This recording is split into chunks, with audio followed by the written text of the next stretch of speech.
Hello, welcome students. आज की class में हम मेंडल की तृतीय नियम के विषय में पढ़ेंगे। मेंडल की तृतीय नियम को हम स्वतंत्र अभ्यूहन का नियम भी कहते हैं। इसे लॉ ऑफ इंडिपेंडेंट असॉर्टमेंट भी कहते हैं।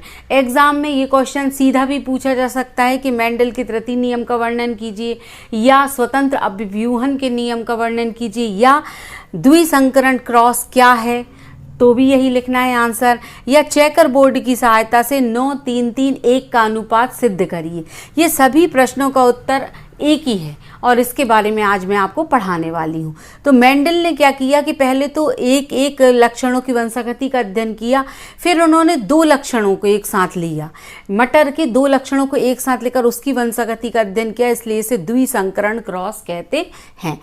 ये नियम क्या है? ये नियम है कि जब किसी जनक के दो या दो से अधिक लक्षणों की वंशागति होती, देखिए दो लक्षणों की बात हो रही है, जब किसी जनक के दो या दो से अधिक लक्षणों की वंशागति होती है तो वे स्वतंत्र रूप से वंशागत होते हैं। एक दूसरे की उपस्थिति का उन पर कोई प्रभाव नहीं पड़ता है, एक दूसरे की वंशागति को प्रभावित भी नहीं करते, स्वतंत्र रूप से उनकी वंशागति होती है। कब? जब दो या दो से अधिक लक्षणों की वंशागति होती है। इसे मेंडल का तृतीय नियम या स्वतंत्र अभ्यूहन का नियम कहते हैं। उदाहरण के तौर पे मेंडल ने क्या किया था कि एक राउंड येलो यानी गोल पीला बीज लिया, ये आपको दिख रहा होगा, एक बीज लिया मटर का जो येलो कलर का था, और एक बीज लिया जो हरा मटर होता है ना, हरा और सिकड़ा हुआ, जिसको हम रिंकल्ड ग्रीन कहते हैं। ऐसे दो प्रकार के मटर के उसने बीज लिए, एक लिया बिल्कुल जो गोल था और येलो कलर का था, और एक लिया बिल्कुल सिकड़ा हुआ था और हरे कलर का था। तो ये दो कैरेक्टर हो गए, एक तो इसका आकार हो गया लक्षण और दूसरा इसका कलर हो गया। तो ये दो लक्षण, अब ये दो लक्षणों को लेकर उसने क्या किया कि इसकी वंशागति का अध्ययन किया। कैसे किया कि इन दोनों बीजों को आपस में मिलाया, मिलाने के बाद इनको लगाया, तो इसे हम क्या कहेंगे? द्विसंकरण क्रॉस, क्योंकि दो लक्षणों के बारे में अध्ययन कर रहे हैं। तो अब इसके लिए क्या सिंबल बनाया उसने? गोल को हम राउंड कहते हैं ना, तो कैपिटल आर ले लिया, और पीले को येलो कहते हैं, वाई ले लिया। अब ये जोड़ी में क्यों लिखे हैं? क्योंकि गुणसूत्र जोड़ी में होते हैं। तो राउंड के लिए जो गुणसूत्र है ना, गोल के लिए कैपिटल आर और पीले के लिए कैपिटल वाई। ये राउंड येलो यानी पीला जो गोल बीज है उसका जो गुणसूत्र इस तरह से, और जो रिंकल्ड ग्रीन था ना उसको इसी का इसमें स्मॉल लेटर लेके कर लिया, स्मॉल आर और स्मॉल वाई से। अब क्या हुआ कि जब ये तो इसने सिंबल बनाए कि भैया ये गुणसूत्र हैं गोल पीले के, ये हैं कौन से? झुर्रीदार हरे की। अब जब अर्धसूत्री विभाजन होता है तो इनमें से गुणसूत्र की संख्या आधी हो जाती है, मतलब इस जोड़े में से एक आर आ गया, दोनों वाई के जोड़े से एक वाई आ गया, इस आर से एक आ गया, इस वाई से एक। इनको हम क्या कहेंगे? जनक, गैमेट्स कहेंगे, सॉरी इसको क्या कहेंगे हम? गैमेट या युग्मक। ये जनक कहलाएंगे। इसको P1 लिखा है ना, ये जनक है। फिर ये अर्धसूत्री विभाजन हुआ तो जो बने वो गैमेट हैं, युग्मक हैं। फिर ये क्रॉस का निशान बनाया यानी संकरण हुआ। इन दोनों के मिलने के बाद जो बीज जो पौधा होगा ना, उसके बीज कैसे थे? सबके सब गोल और पीले कलर के दिखाई देते थे। गोल और पीले तो वो दिख रहे हैं, वो तो उसका फिनोटाइप है, लेकिन जीनोटाइप क्या होगा? इन दोनों का, ये जो दो दो आए थे ना युग्मक, इन चारों को मिलाकर इसका जीनोटाइप बना, capital R, small R, capital Y और स्मॉल वाई। अब इस तरह के जो पौधे प्राप्त हुए उसको, तो उसने क्या किया कि इनमें आपस में स्वपरागण कराया, मतलब इन्हीं बीजों को आपस में मिला के उगा दिया। तो ये जो रिजल्ट इसका जो निकला है उसे एक चेकर बोर्ड की सहायता से, ये एक पूरा बोर्ड ये जो बना इसे हम चेकर बोर्ड कहते हैं, इसकी सहायता से बताया जाता है। तो ये कितने तरह के गैमेट बने? जब इनमें अर्धसूत्री विभाजन हुआ और इसमें अर्धसूत्री विभाजन, एक को मेल और एक को फीमेल मान लिया। अब इनमें जब अर्धसूत्री विभाजन हुआ तो इससे भी 4 गैमेट बने और इससे भी कितने बने? 4। ये कैपिटल, दोनों कैपिटल हैं, आर तो राउंड येलो, एक small R capital Y wrinkled yellow, capital R small Y round green, और दोनों स्मॉल हो गए तो रिंकल्ड ग्रीन यानी झुर्रीदार हरा। इस तरह से ये युग्मक बने। तो इस चेकर बोर्ड को कैसे बनाया जाता है? इस चेकर बोर्ड को ऐसे बनाते हैं अपन कि ये 8 खंड, 4 ये इस तरह से 1 2 3 4 और इस तरह से 1 2 3 4 ये बनाए। ऊपर एक बहुत पतला से खंड बनाते हैं दोनों साइड में, और इस तरफ नर युग्मक लिखते हैं। ये जो युग्मक बने हैं ना, ये निशान जो है ये काय का है? मेल गैमेट का, और ये वाला निशान क्या है? फीमेल गैमेट का। तो एक तरफ लिख दिए मेल गैमेट, एक तरफ लिख दिए फीमेल गैमेट। अब मेल गैमेट कौन कौन से? जो यहाँ बने थे कैपिटल, इसको जैसे आपको याद नहीं हो रहा है कैसे याद करेंगे, तो आप इसको ऐसे याद कर लीजिए, capital R small R, capital R small R, फिर 2 बार कैपिटल वाई, 2 बार स्मॉल वाई। ये सेम का सेम यहाँ हम लिख देते हैं, capital R small R, capital R small R, फिर कैपिटल वाई 2 बार, फिर 2 बार स्मॉल वाई। इस तरीके से हम इसको याद रख सकते हैं। अब क्या होगा कि अब इसको चेकर बोर्ड को बनाना कैसे है। इसको बनाने के लिए क्या करते हैं, ये जो है एक युग्मक, इसका इसके साथ गुणा करके लिखते हैं, इसका इसके साथ गुणा करके यहाँ इसका इसके साथ और इसका इसके साथ लिखते हैं। इस तरह से इसको लिखते हैं। तो कैसे लिखेंगे, सबसे पहले जैसे कि हमने ये वाला किया, इसको इसके साथ लिखिए तो ये दोनों कैपिटल आर कैपिटल वाई आया ना। इसको इसके साथ लिखिए तो ये कैपिटल आर ये स्मॉल आर है, लेकिन वाई दोनों ही कैपिटल है। फिर इसको इसके साथ लिखिए, 2 बार कैपिटल आर है, 1 बार कैपिटल वाई है और 1 बार क्या है, स्मॉल वाई है। फिर इसको इसके साथ लिखिए, capital R small R capital Y और क्या हो गया, स्मॉल वाई। इस तरह का कॉम्बिनेशन बनेगा। अब इसको इसके साथ लिखना है। अब ये वाला जो गैमेट है ना, इसको इन चारों के साथ इस लाइन में लिखेंगे। तो कैसे लिखेंगे अपन, ये वाला इन दोनों में, जैसे दोनों आर में जो कैपिटल है उसको पहले लिखते हैं। ये कैपिटल आ रहा है, ठीक है, और ये वाला वाई तो अपन, और इसके बाद यहाँ पर क्या है, ये स्मॉल आर और कैपिटल वाई।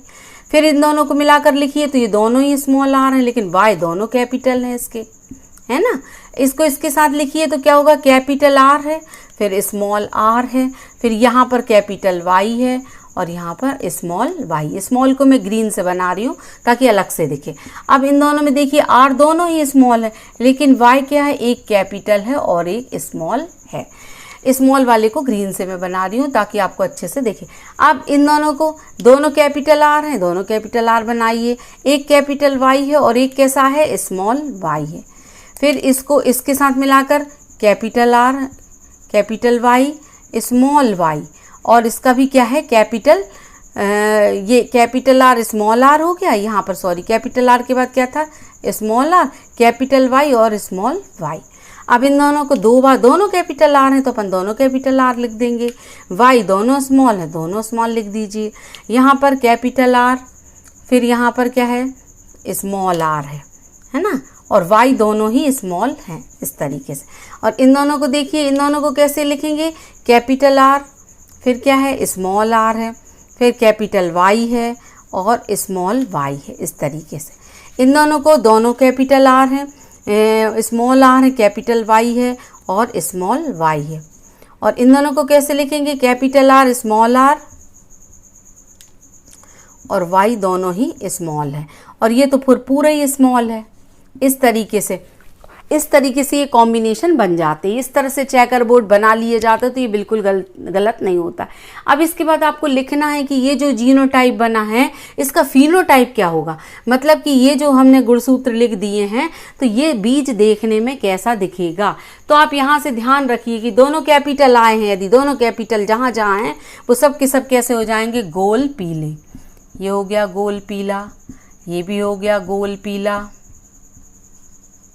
ये भी गोल पीला है, ये वाला भी कैसा है, गोल और पीला। ये वाला भी देखिए, दोनों कैपिटल आ गए ना, आर और वाई, ये गोल पीला है। लेकिन यहाँ नहीं होगा गोल पीला क्योंकि स्मॉल आ गए, यहाँ फिर गोल पीला हो जाएगा, है ना। यहाँ भी नहीं होगा, कैपिटल आर नहीं आया, इसमें कैपिटल आ रहा है, ये गोल पीला हो जाएगा, है ना। ये वाला भी गोल पीला हो जाएगा। इनमें देखिए कैपिटल वाई नहीं है तो ये नहीं होगा, लेकिन ये वाला है तो ये वाला हो जाएगा गोल पीला। अब गोल पीला की संख्या हम गिन लेते, कितने हो गए, 1 2 3 4 5 6 7 8 9। तो गोल पीले कितने हो गए हमारे, 9 हो गए। ठीक है। अब ये जो दूसरा सेकंड वाला है, अब इसको क्या लिखेंगे हम, दोनों स्मॉल आर, देखिए दोनों स्मॉल आर ये हैं, इनको हम क्या कहते हैं, झुर्रीदार। ठीक है ना। तो ये क्या हो गया, झुर्रीदार। और कैपिटल वाई यानी तो पीला होता ही है, ये पीला हो गया। ठीक है। फिर ये भी झुर्रीदार और पीला हो गया ना, ये झुर्रीदार हो गया, ये पीला हो गया। फिर ये और कौन सा, ये दोनों स्मॉल है ना, ये भी झुर्रीदार हो गया और ये भी कैसा हो गया है यहाँ पर, पीला। तो झुर्रीदार पीले कितने हो गए, 1 2 और 3, इसकी संख्या कितनी हो गई, 3। ठीक है। अब इसके बाद अगला कॉम्बिनेशन जो आया था ये वाला, कैपिटल आर और स्मॉल वाई। कैपिटल आर यानी तो गोल ही होगा, ये तो गोल है ही, लेकिन कैसा हो जाएगा ये स्मॉल वाई यानी कि हरा, ये क्या हो जाएगा गोल हरा, ये क्या हो जाएगा गोल हरा, हो जाएगा ना गोल हरा। और ये वाला भी कैसा हो जाएगा, कैपिटल आर है इसलिए गोल हो गया और स्मॉल वाई है यानी हरा हो गया। और लास्ट वाला देखिए आप, ये तो यही कॉम्बिनेशन आ गया, सभी स्मॉल हैं, तो ये क्या हो गया झुर्रीदार हरा। अब आप देखिए गोल हरा कितने हो गए 1 2 3, तो ये भी संख्या में कितने हो गए 3 और झुर्रीदार हरा आया 1। इस तरह से 9 3 3 1 का अनुपात 9 3 3 1 का अनुपात सिद्ध हो गया है। इस तरह से एग्जाम में ये पूरा आपको चेकर बोर्ड बनाना है और ये पूरा अनुपात लिखना है, तब आपका आंसर पूरा होगा। तो मुझे पूरी उम्मीद है कि आपको समझ में आया होगा, और यदि समझ में ना आया हो तो आप कमेंट सेक्शन में लिख के मुझसे पूछ सकते कि आपको कहाँ समझ में नहीं आया है। अब आप इसका एक स्क्रीनशॉट ले लीजिए और बहुत अच्छे से इसको याद करिए।